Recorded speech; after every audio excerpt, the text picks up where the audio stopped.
Hello, my name is Hajime Sugiyama from Mitsubishi Electric. I'm an industrial IoT evangelist, and today, as a part of my latest Industry IoT Trends for Everybody, I'd like to talk about maintenance of the future, manufacturing with after COVID-19. As factory life wasn't tough enough.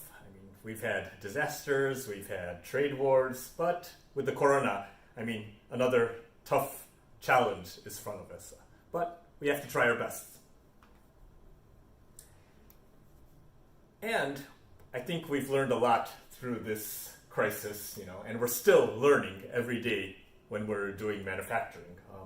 What we've learned about the supply chain is that, for instance, multi-source, multi-location is so important, and this time we found out that, even 2 locations is not enough. This time the entire supply chain stopped throughout the world, so you have to be really flexible in order to make sure you can procure parts during this kind of crisis.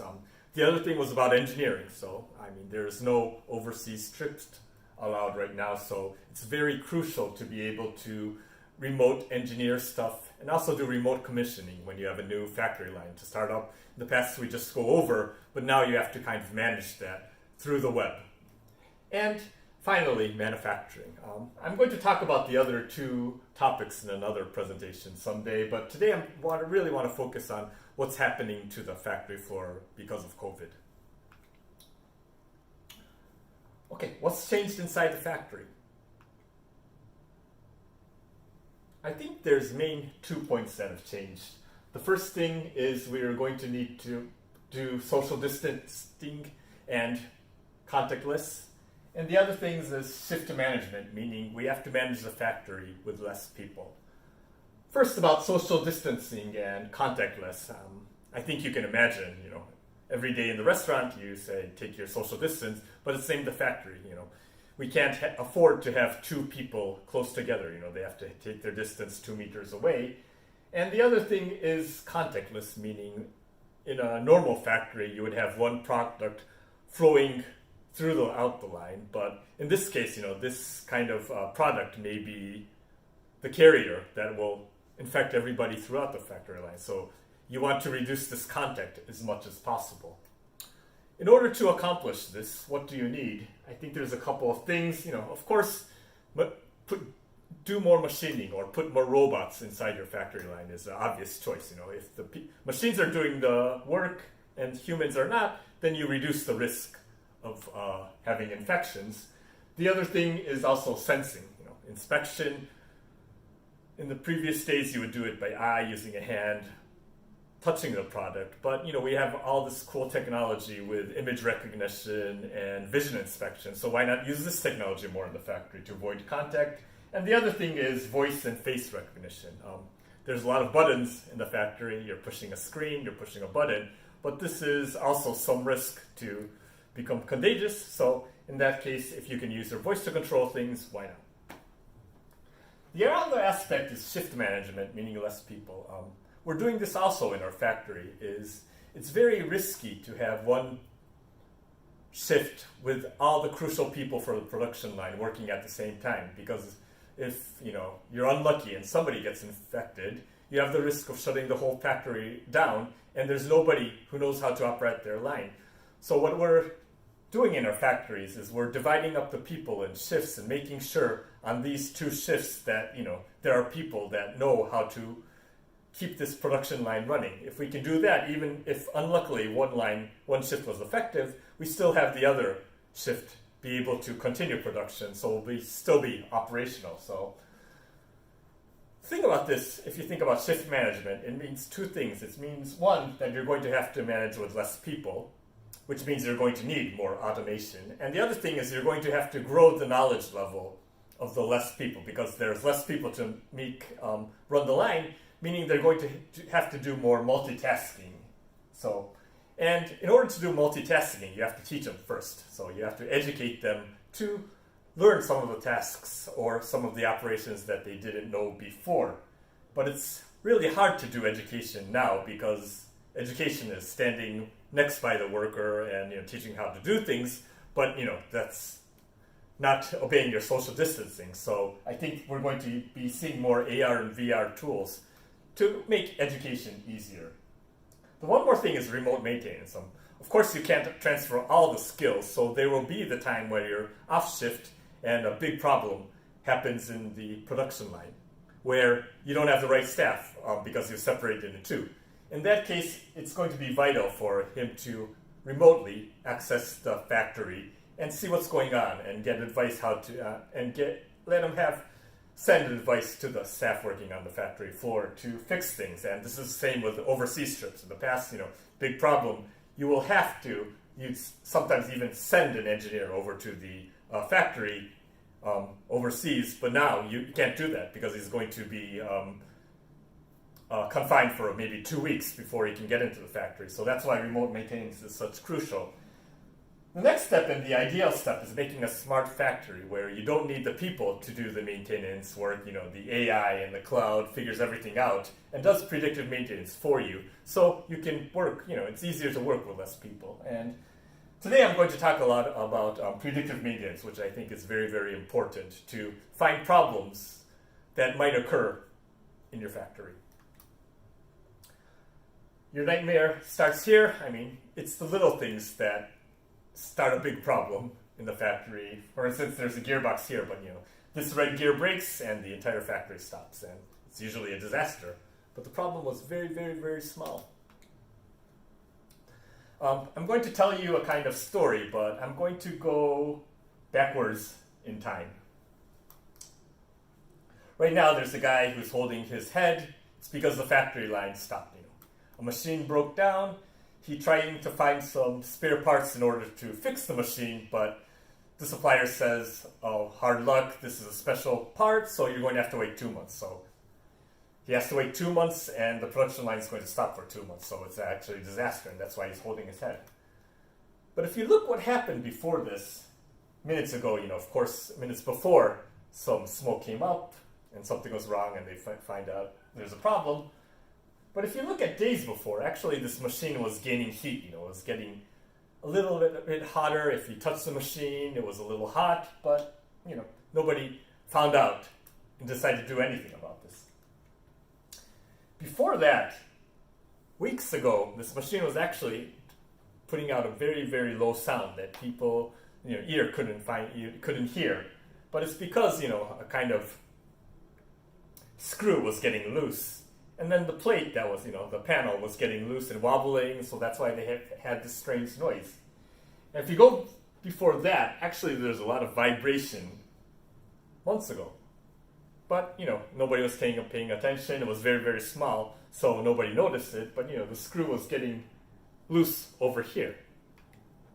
What I'm trying to say, there was a change in the condition months ago, and if this guy was able to detect that before it happened, he'd be able to do something. He'd be able to say, okay, this is a bad trend, so just to be safe, I should probably order some spare parts for this before that. And that way, if something happens, I can exchange the part. And if he had done that, he'd have the spare part in time, and he would be able to avoid this massive shutdown that he actually had. So finding out this kind of change in condition and vibration beforehand is very, very important. And that's what we're talking about when we talk about predictive maintenance. For maintenance, you need data. So what you're looking at the manufacturing data, what you're producing, the time.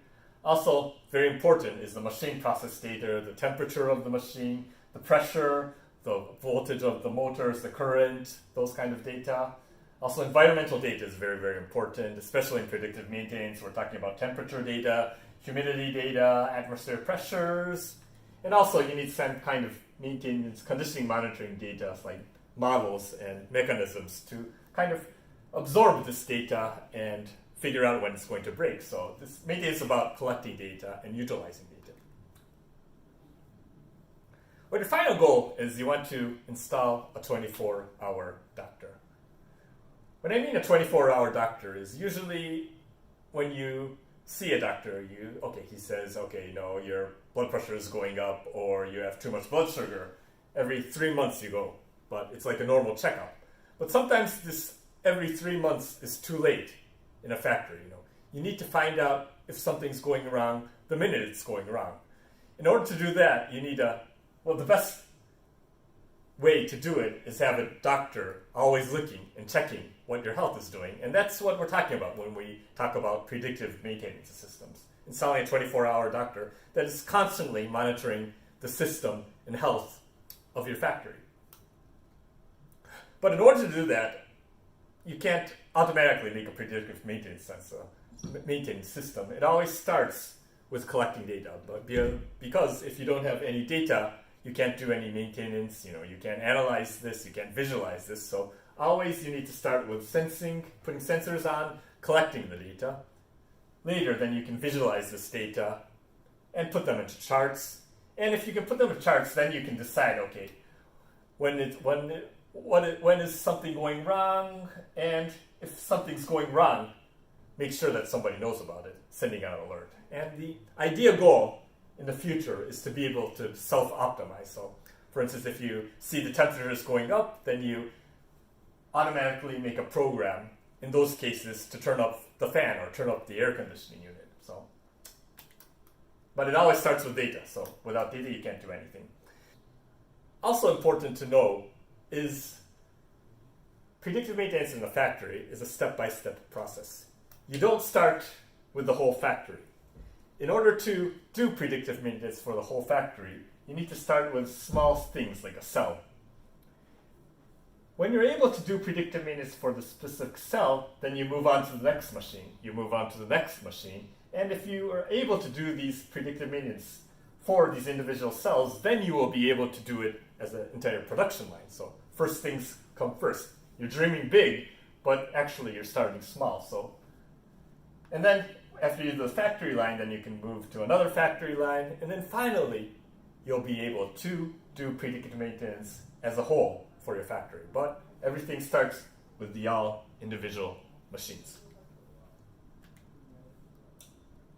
So it looks a little complex, but depending on the way you can do it, there's simple ways to do predictive maintenance. And I want to show you some examples of how simple it can be.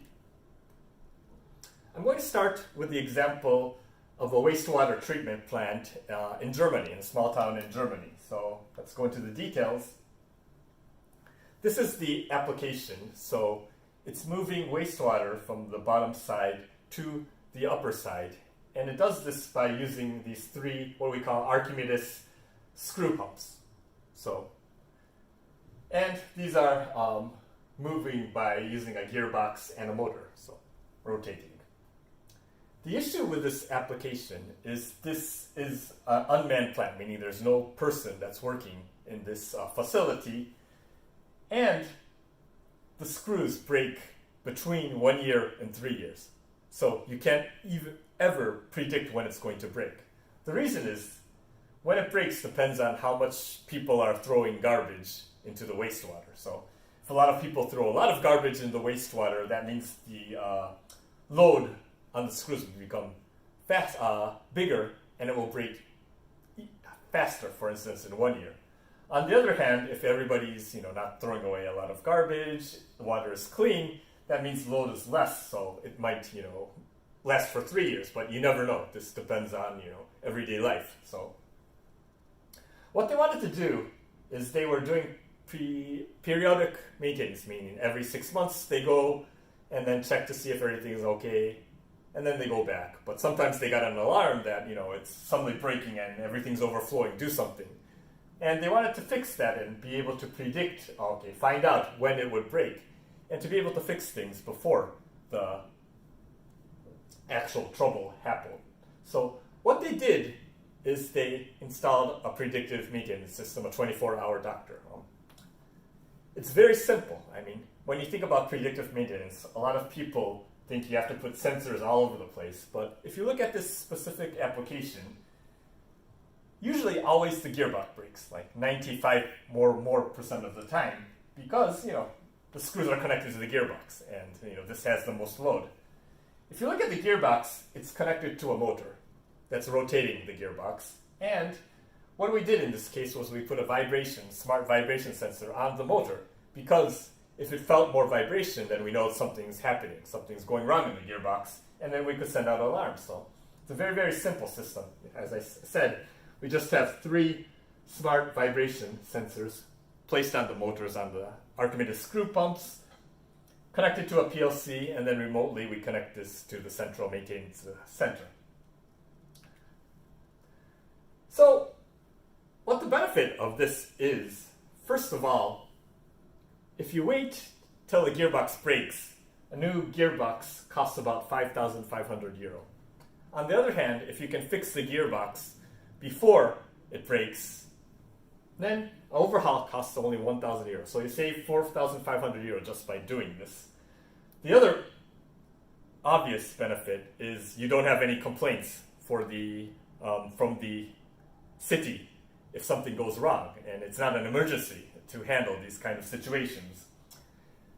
So the cost of this was roughly about 8,000 euro, meaning that 2 gearbox failures is about 11,000 euro. So if you think about that, 2 breakdowns, and then you've already saved the condition monitoring system you've involved. So the ROI is very, very simple and achievable. And it's a very, very simple application, as you see. And we were able to develop this with the partners, with Schaeffler, with a system integrator, and we did the remote connectivity with EWAN and HMS. And luckily, it worked. I mean, 4 months after the installation, we found you got an alarm that the vibration patterns was not so good. It was different, and we went and we found the gear wheel defect. So it's a very, very simple solution, but very, very effective, and you also get the ROI. Next, I want to talk about maintenance on the edge.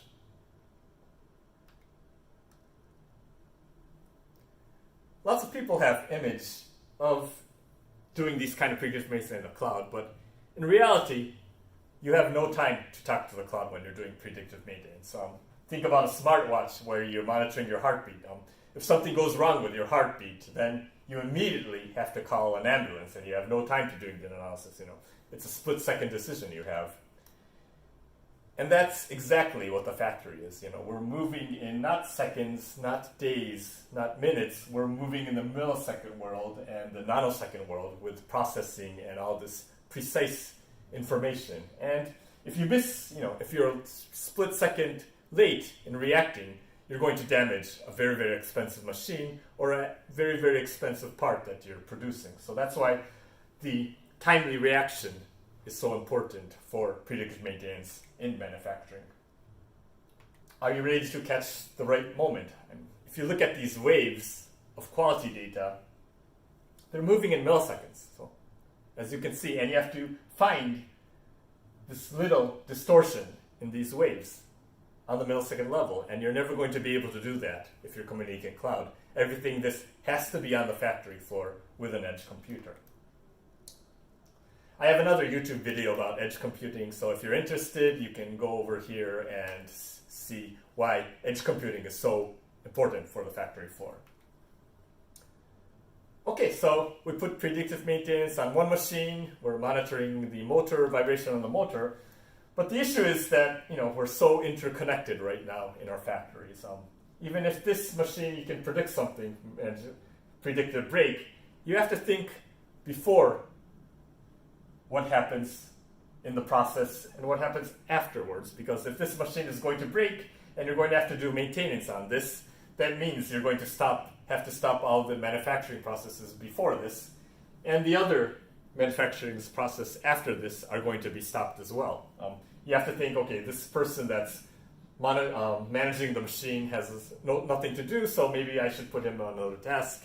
And you have to think about the parts that are incoming from your suppliers. Okay, maybe because this is we have to fix this machine for 2 days, then you have to say, okay, supplier, wait 2 days, and we don't need any product then. And this was in the past done by your experienced factory staff.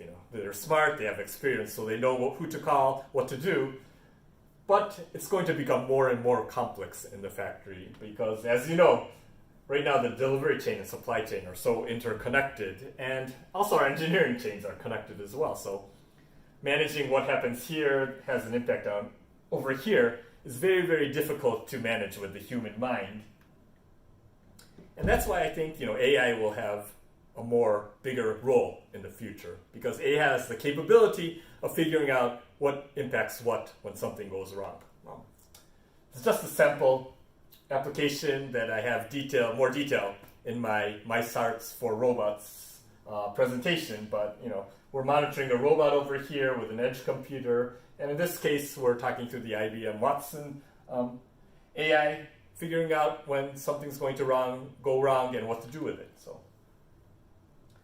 this is the actual maintenance screen, so it's detecting what's going wrong. Okay, we have a robot that's going to fail, and then in the future, I think it's going to be like this: a chatbot box opens, and we're going to talk to the AI, and the AI is going to tell you exactly what to do.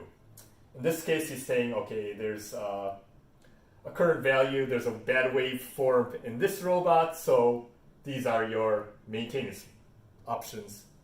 And it's going to say this thing, and you're going to check one, and it's going to tell you, okay, we have these parts in stock, so it's okay to do maintenance, or we don't have it, so I'm going to go to the SCM system and order it for you. Is that okay? So it's going to be easy, because the AI is going to decide everything for you and tell you the right options, adjusting your maintenance schedule. So I hope this technology becomes more and more refined. And at the end, you put on your AR glasses, you go to the machine, and it's exactly going to tell you how to repair this machine. It's pretty neat. And I have more detail in this explanation form with my AI applied to robots presentation. So if you're interested, you can take a look. I think one of the points is to making life easy for you. I mean, not a lot of people have detailed knowledge about predictive maintenance. So that's why we want, as Mitsubishi Electric, we want to help you with these issues. Like, for instance, as your first steps, it's always visualization and remote maintenance. So we have good SCADA solutions, remote HMI solutions for you. We have a lot of edge computing solutions, so you can pick up the waveforms in the millisecond time frame, and also do simple analytics with IPCs and real-time data analyzer software as well. We have solution packages, so you don't have to do a lot of programming or making screens by yourself. Vibration sensor solutions working with partners. And at the end, one of our goals is, as Mitsubishi Electric, is to embed these kind of predictive maintenance functions into the components itself. For instance, if you have a robot, the robot is going to tell you when it's going to break. And I think that's a lot better, because in that case, you don't have to set up your own predictive maintenance solution. All you have to do is buy this robot, and it's going to tell you when it's going to break. And we're putting this kind of functionality in our machines, in our CNCs, in our inverters, and our servo motors as well. So I think this is a good start, for instance, for predictive maintenance. Okay, takeaways. 24-hour doctor and support in manufacturing to be able to constantly monitor what's going on. Step-by-step process, start with the machine, then expand. Diagnostics on the edge. Fast reaction is very, very important. And at the end, please use smart components. Think about smart use with predictive maintenance functionality embedded in it. Okay, if you have some time, look at my other YouTube presentations. We have a lot of interesting, and there's more upcoming. And I hope you enjoyed my presentation. Thank you very much.